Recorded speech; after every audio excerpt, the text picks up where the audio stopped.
Yeah. Let's get through this story. The Dog's Bell. The Dog's Bell. John's dog was a bad dog. He bit people frequently. John had a great concern about this. It was not an appropriate way for a dog to behave. His friends in the village always expected the dog to bite them. The news about John's dog spread through the village. None of the people wanted to go to John's house. John tried to instruct the dog to behave, but it never worked. He tried to be patient and teach the dog to be calm. That also didn't work.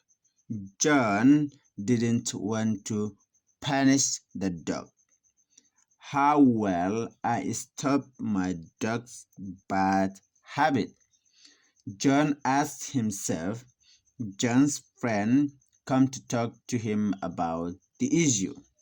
During their important meeting, his friend said, "The people in the village asked me to represent them.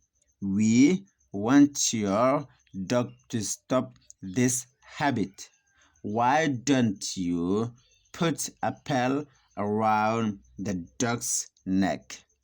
This way, we would hear your dog coming down the street." John thought this was a great idea. Now, people could stay away from the dog. It would not be able to bite anyone anymore. The dog liked the bell too.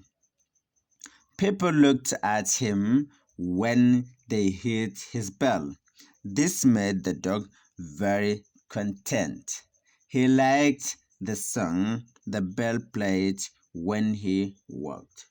One day, John's dog strolled through the village and met some other dogs.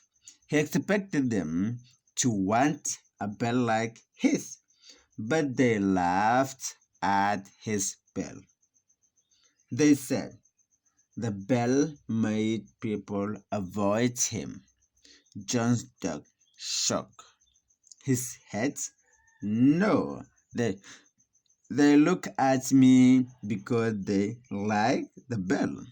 The other dog said, "You have the wrong idea of what makes you popular. Of course, they like your bell.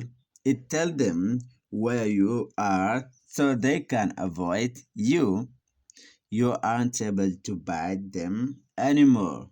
You see, being popular isn't something positive when it is for the wrong reason." Right? Bye bye. See you again.